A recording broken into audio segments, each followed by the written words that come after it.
Shalom. First off, I'd like to give all praise, honor, and glory to Yahweh, Ba'ashem Yahushai, Yahweh, who the world didn't really call God, in the name of Yahushai, who the world didn't really call Jesus Christ. Secondly, I'd like to give a double honor to the apostles and elders of great millstone who rule well, who continue to teach us this truth. And the salutations to you, Akim, out there doing the work of Yahweh, Ba'ashem Yahushai. This is the brother Chacham, and we're going to do a lesson on a reminder that this is temporary, all right? And this is something that, this is a lesson for me as much as it is for any brother that might find it helpful. But basically, the point of the lesson is to remind me and to remind brothers that this situation that we're in is temporary. And, the world can sometimes feel like it's closing in on you, or it can feel like, just too many things are happening, and that, like all the things that you see on the news, whether you're watching the current events, you might feel like you're being closed in, but you just got to remember that this is a temporary thing and that we have something greater to look forward to. So what we're going through right now is way better than what we would be going through if we weren't in this walk and if we weren't in this truth. All right? Something that me and one of the elders were speaking about after camp, last week, was that, it's better for us to be dealing with the bullshit now than to, be dealing with the bullshit in the time when we need the Lord the most, which is going to be in the time of Jacob's trouble, in the time of that calamity, man, in that evil time, Salakia. So without further ado, let's get to the scriptures. This is 2 Corinthians chapter 4, verse 17, Salakia. It says, "For our light affliction, which is but for a moment, worketh for us a far more exceeding and eternal weight of glory." In other words, although our affliction right now is very light, it holds a big weight, and that weight is going to be multiplied exponentially because of the glory that we're going to receive. And what is that glory? That glory ultimately goes back to the kingdom of heaven, the kingdom of Yahweh Ba'ashem Yahushai. You understand? It says, "While we look not at things which are seen, but at the things which are not seen." Exactly, man. We're not looking at things which are seen, because the things that are seen, we know that are going to be destroyed, man, according to the scriptures. What do the scriptures say? The scriptures say that the elements are going to melt with fervent heat. All right? The scriptures go as far as to say is that although, we right now as men are doing the work, all right, we're gonna need new bodies, man. So everything from the things that we do see, from the cars, from the house, from the mortgage that you might have to pay, the rent you might have to pay, all these things that we see, all these problems that we might have, at the end of the day, when the Lord comes back to save his people, man, which is you Israelites, you so-called Negroes, Latinos, and Native Americans, man, guess what? You are going to be destroyed at the end of the day. Even your body's going to be destroyed, man. So at the end of the day, we're not looking for these things which are seen, man. Are they good to have? Absolutely. It's good to have a car. It's good to have a place to lay your head. But at the end of the day, none of this stuff is what's really going to save you, all right? Having a mortgage isn't going to save you. Moving into a nicer house is not going to save you. Is it good for you to do? Absolutely. If you can do it, you can afford to do it, why not, man? But it's not going to save you, man. And that's the problem that we have with society, right? The problem in society right now is that material possessions hold more value and more importance than doing the work of Yahweh Ba'ashem Yahushai, man. And that's not how it should be. All right? It says, "While we look not at the things which are seen, but at the things which are not seen." And what are some of those things that are not seen, man? Some of those things that are not seen include what? Our spiritual powers. All right, the kingdom of heaven. All right, having complete control over our body, complete control of the elements. All right, being literal gods. All right, being joint heirs of the kingdom of heaven with Yahushai, man. These are things that we do not see. They're not right now in the physical, but guess what? We believe in the words of the scriptures, man. We believe in the words of Yahweh Ba'ashem Yahushai.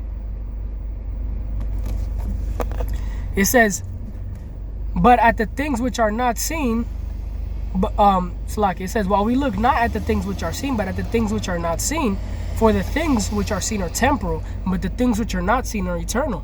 Exactly, man. The things that are seen are temporal, man. The things right now that we're seeing, the things right now that we're going through, at the end of the day, they're temporal. Everything that's associated with this world, everything that's associated with this life, everything that's associated with this so-called, kingdom, at the end of the day is going to be brought to naught, man. It's not going to matter. This is a light affliction, man. This is a light affliction compared to what? Well, this would be a light affliction compared to what the heathen are going to go through in the kingdom of heaven. All right, this is a light affliction compared to what, is going to be going on during the time of Jacob's trouble, man. And even that is going to be a light affliction compared to what's going to be going on with these heathens, man, in the kingdom of heaven. At the end of the day, this is a small price to pay for the reward that we're going to get, man. This is 2 Peter chapter 3, verse 9, and it reads, "The Lord is not slack concerning his promise, as some men count slackness." All right, so the Lord is not slack concerning his promise, man. The Lord said that he was going to save, all right, the elect of his men, man. And then following up with, his nation as a whole. He said that his nation and the men of his nation were going to be, what? Joint heirs of Yahweh, joint heirs with Yahushai, man.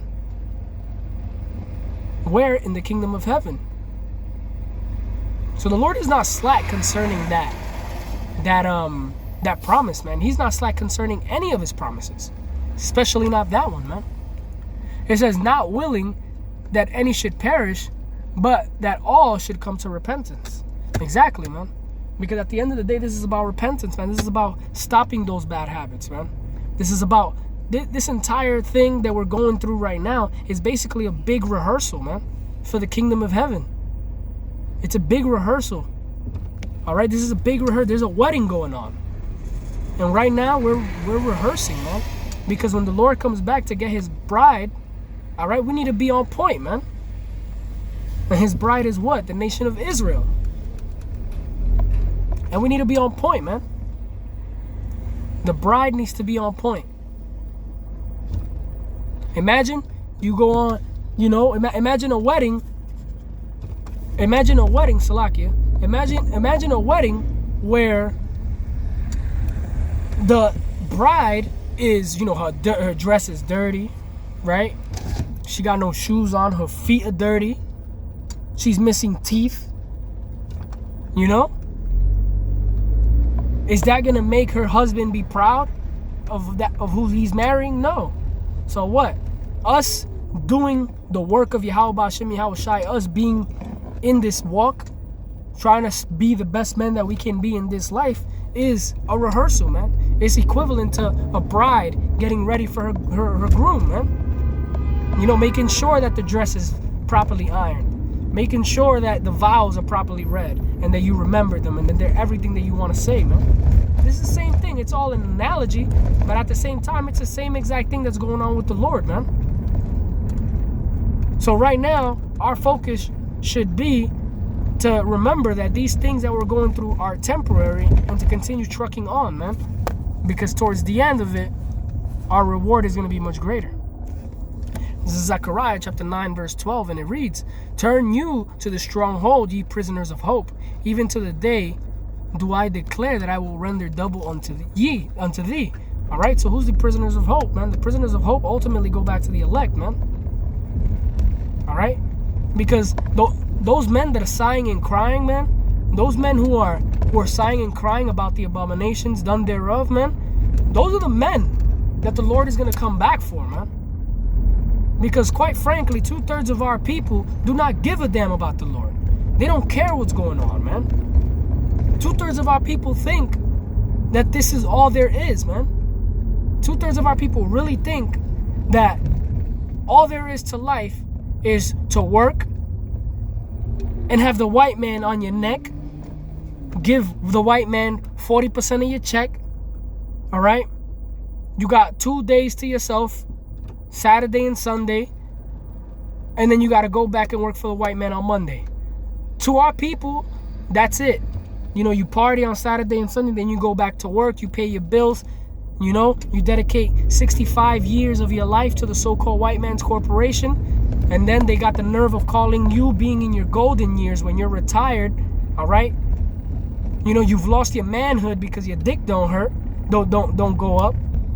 You know, and then you got nothing else to live for because you've centered your life around working and having sex, and there's nothing greater than that.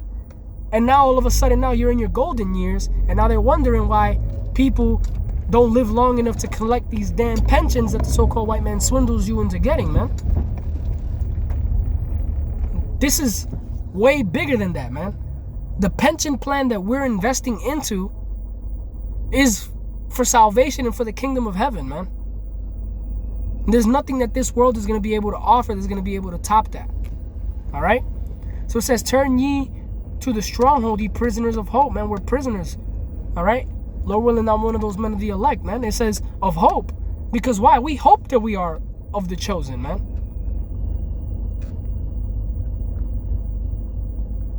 We are hoping that we are of the chosen. But there's only one way we're going to know, man. The only way that you're going to know if you're of the chosen is if you walk the walk, if you do the necessary steps, and you see it out towards the end. But an easy way to know that you're not of the elect or that you're not of the chosen is to completely disregard everything that's going on, man. And to say, fuck that. I'm going to do me. Because if all things are going to go to shit anyway, I might as well enjoy my life. If that's your mentality, man, not only are you wicked, but you're going to be destroyed ultimately, man. And you're not going to be part of that governing body during that time, man. In the time of the kingdom, in the kingdom of heaven, man. So just a reminder, this thing is temporary, man. What we have to look forward is much greater. All right? I'd like to give all praise, honor, and glory to Yahweh Bashim Yahushai. Noble honors to the apostles and elders of Great Millstone who rule well. Salutations to you, Akim, out there. And until next time, Shalom.